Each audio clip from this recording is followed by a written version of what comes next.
Ram Charan movie game changer విడుదలైంది. ఈ మూవీలో రామ్ చరణ్ ముఖ్యంగా 3 పాత్రల్లో కనిపిస్తున్నారు.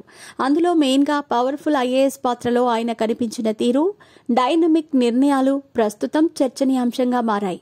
గ్లోబల్ స్టార్ రామ్ చరణ్ నటించిన గేమ్ చేంజర్ మూవీ విడుదలయ్యింది. అయితే ఈ మూవీకి మాత్రం మిక్స్డ్ టాక్ వస్తున్నట్టు సమాచారం. అయితే ఈ సినిమాలో రామ్ చరణ్ 3 పాత్రల్లో కనిపించారు. ఇది ఈ మూవీకి హైలైట్ అనే చెప్పుకోవచ్చు.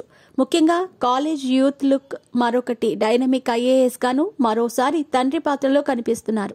అయితే ఈ మూడింటిలో ఐఏఎస్ పాత్ర మాత్రం ఈ మూవీకి టర్నింగ్ పాయింట్ అని టాక్ వినిపిస్తోంది. గేమ్ చేంజర్ సినిమాకు డైరెక్టర్ శంకర్ డైరెక్ట్ చేశారు. అదేవిధంగా కార్తీక్ సుబ్బరాజ్ కథను అందించారు. అదేవిధంగా చరణ్ పవర్ఫుల్ ఐఏఎస్ పాత్ర కోసం చాలా మంది ఐఏఎస్ల వీడియోలను చూసినట్టు చెప్పారు. అయితే ముఖ్యంగా Tamil Nadu cadre senior IAS TN Seshan జీవితంలోని అనేక అంశాలను, ఆయన నిర్ణయాలను కూడా చెర్రీ పాత్రకు ఆదర్శంగా తీసుకున్నారు. ఒక రకంగా Ram Charan game changer IAS పాత్రకు ఇన్స్పిరేషన్ తమిళనాడు క్యాడర్ అధికారి టిఎస్ శేషన్ గారు. టిఎన్ శేషన్ను ఒక సంచలనంతో పాటు డైనమిక్ ఐఏఎస్ గా పిలిచేవారు. ఆయన 90వ దశకంలో అప్పట్లో పలు ప్రభుత్వాలకు, అధికారులకు చుక్కలు చూపించారు. ముఖ్యంగా ఎన్నికల సంస్కరణలు, బహిరంగ ప్రదేశాల్లో రాజకీయ నాయకుల నోళ్లకు ఒక రకంగా తాళాలు పడేలా చేశారు.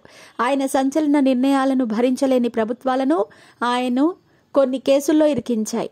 కానీ ఆయన ఏ రోజు కూడా ప్రభుత్వాలకు కానీ, అవినీతి అధికారులకు కానీ తలవంచకుండా తన పనిని బాధ్యతగా నిర్వర్తించారు. ఇప్పటికీ కూడా టిఎన్ శేషన్ అంటే హార్డ్ వర్క్ కి బ్రాండ్ అంబాసిడర్ అని, వర్క్ విషయంలో పని బకాసురుడిలా పేరు సంపాదించారు.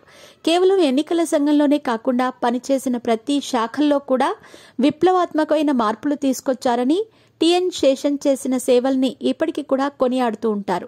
ఈ నేపథ్యంలో రామ్ చరణ్ ఇలాంటి డైనమిక్ అధికారి చేసిన సేవల్ని మరోసారి గుర్తు చేసే విధంగా మంచి పాత్ర పోషించినందుకు అభిమానులు చెర్రీపై ప్రశంసలు కురిపిస్తున్నారు.